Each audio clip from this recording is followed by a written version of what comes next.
முதல் வாசகம். திருத்தூதர் பணிகள் நூலிலிருந்து வாசகம். அதிகாரம் 4. இறைவசனங்கள் 23-31 முடிய.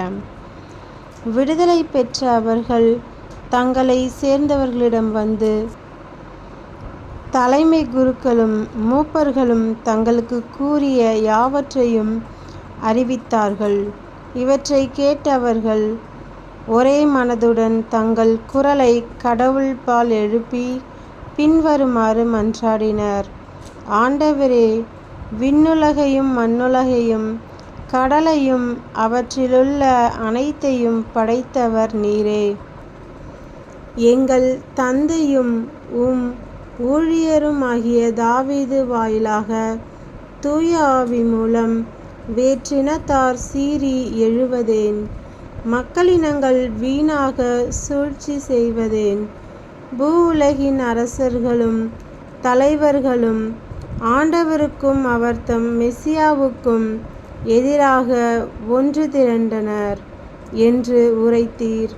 உண்மையில் உம்மால் அருள்பொழிவு பெற்ற தூய ஊழியராகிய இயேசுவுக்கு எதிராக ஏரோதுவும் போந்தியு பிலாத்துவும் பிறவினத்தாரோடும் இஸ்ரேல் மக்களோடும் இந்நகரில் ஒன்று திரண்டனர். உமது கைவன்மையும் உமது திட்டமும் முன்குறித்த அனைத்தையும் அவர்கள் செய்து முடித்தார்கள். இப்போது கூட ஆண்டவரே, அவர்கள் அச்சுறுத்துவதை பாரும். அடியார் முழு துணிவுடன் உமது வார்த்தையை எடுத்து கூற அருள்தாரும். உமது கையை நீட்டி நோயுற்றோருக்கு நலமளியும். தூய ஊழியர் இயேசுவின் பெயரால் அரும் அடையாளங்களும் அருஞ்செயல்களும் நடைபெறச் செய்யும். இவ்வாறு மன்றாடியவுடன் அவர்கள் கூடியிருந்த இடம் அதிர்ந்தது. அவர்கள் அனைவரும் தூய ஆவியால் ஆட்கொள்ளப்பட்டவர்களாய் கடவுளின் வார்த்தையை துணிவுடன் எடுத்து கூறினார்கள். ஆண்டவரின் அருள்வாக்கு. இறைவா, உமக்கு நன்றி. நற்செய்தி வாசகம். புனித யோவான் எழுதிய நற்செய்தியிலிருந்து வாசகம். அதிகாரம் 3. இறைவசனங்கள் 1-8 முடிய. பரிசேயர் ஒருவர் இருந்தார். அவர் பெயர் நிக்கதேம். அவர் யூத தலைவர்களுள் ஒருவர்.